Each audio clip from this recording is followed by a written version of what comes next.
I don't know, man. listen to the news. I think the epilogue's about to drop, but yeah, well, that's what we'll get at. I think we're still in the second act here. I don't think this is over by a long shot. All right, so let me that's architect interesting. this. Let's hear why. I'm curious why that is. I'm going to architect and I'm going to hand it to you, Chamath.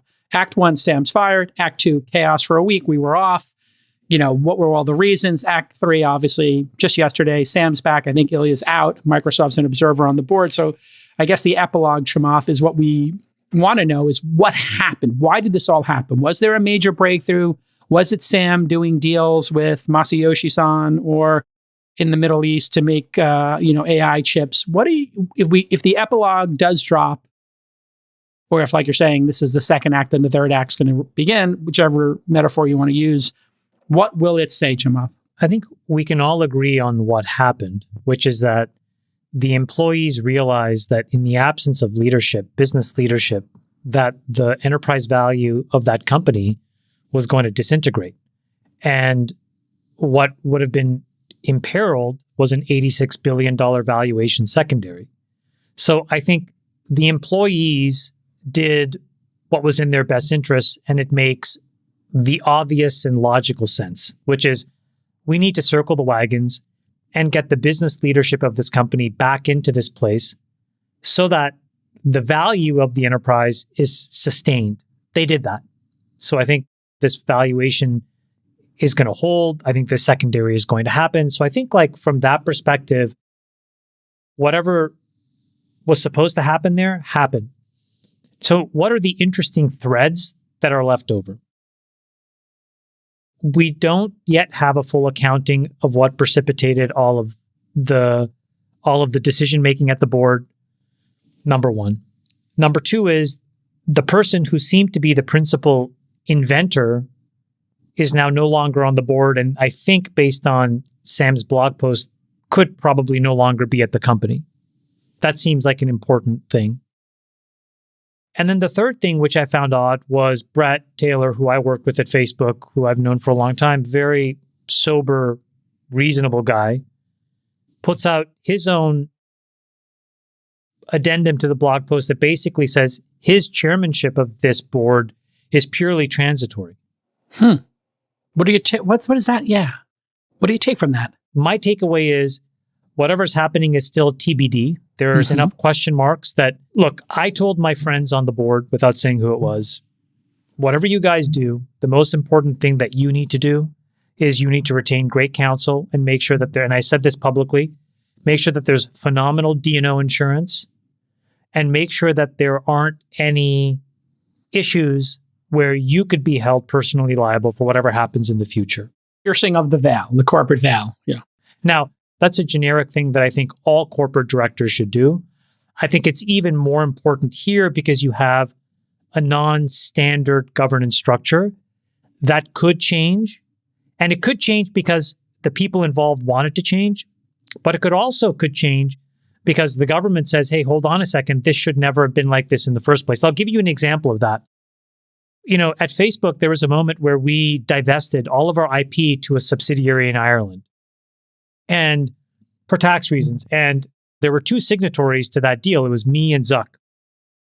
And 6 or 7 years later, this is long after I left Facebook, the IRS says, hold on a second, you misvalued these assets.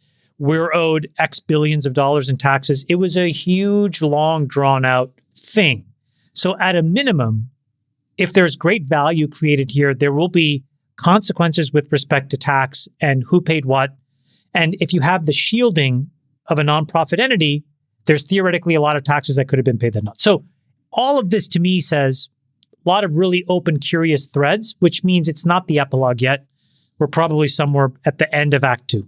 Friedberg, my question to you is, there's been speculation that there was an superintelligence, AGI breakthrough possibly, and that's what spooked everybody. And maybe the claim that Sam wasn't forthcoming with the board was that he didn't tell him about it. The second thing was, there's been some 4chan posts, again, this is pure speculation, that maybe the AI they're working on could break in some way encryption, and that would have caused a really chaotic global moment.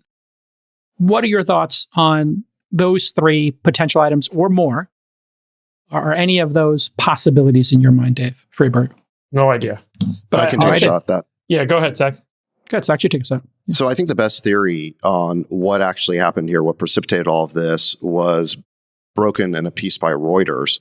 And what it said was that there was a letter to the board that was written in the few days before Sam's firing by the board, in which they were raising concerns over the development of QStar, which was a new breakthrough at OpenAI that allows these language models to do math.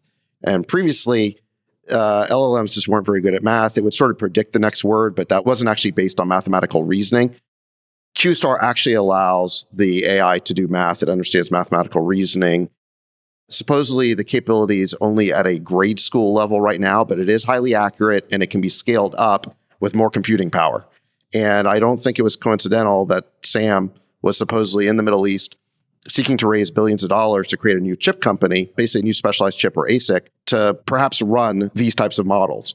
So they were going to scale up this capability. And what mathematical reasoning allows you to do is unlock a whole new problem set. So for example, in chemistry, in physics, in computer science, in cryptography. In encryption. Yeah. All of these things, mathematical reasoning underpins all of these disciplines.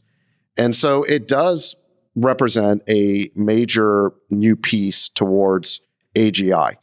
And so I think the best theory about what happened is that the board, but I'd say specifically Ilya, had a panic or moment of panic or concern, freak out or whatever, concern, whatever, about this. And it combined with probably underlying concerns that the board had about Sam's other activity, because he's got his fingers in a lot of pies here. So it hits two of the three potential reasons. Yeah. Putting aside any personal behavior, it seems like there was no personal behavior here. So it's those two, right? Right. So they fire him, but they apparently didn't really think it through at all. And because they're really news. These are not. It's not a professional board. Yeah, that's constructed. Well, I don't know. I think Adam is very professional. No, Adam is, but the other two were considered first-time board members. Technologist, and then the two others who were, from nonprofits, they're just not very familiar. And so what happened is they took this drastic action but didn't explain it. And with each passing day, it became more glaring that they would not explain it. So the pressure sort of built on the company to explain itself and provide a good justification for this. And then meanwhile, I think Sam just ran a textbook counter-coup operation here. I mean, they got hearts, emojis. There was that aspect of it, but disguised behind the velvet glove of all these hearts and saying, I love you and all this stuff was the Iron Fist. The Iron Fist was they got over 700 of the 770 OpenAI employees to sign a petition that they were going with Sam. And Sam went to Microsoft and set up shop. So the threat to the board was, I'm going to take the whole company with me and set up shop over at Microsoft. And that was sort of the compelling threat. Basically, all the employees threatened to quit and go with Sam. And so the board was under immense pressure. And then at the same time, you got the sense that Ilya was under a lot of personal pressure from his friends, from people he knew at the company.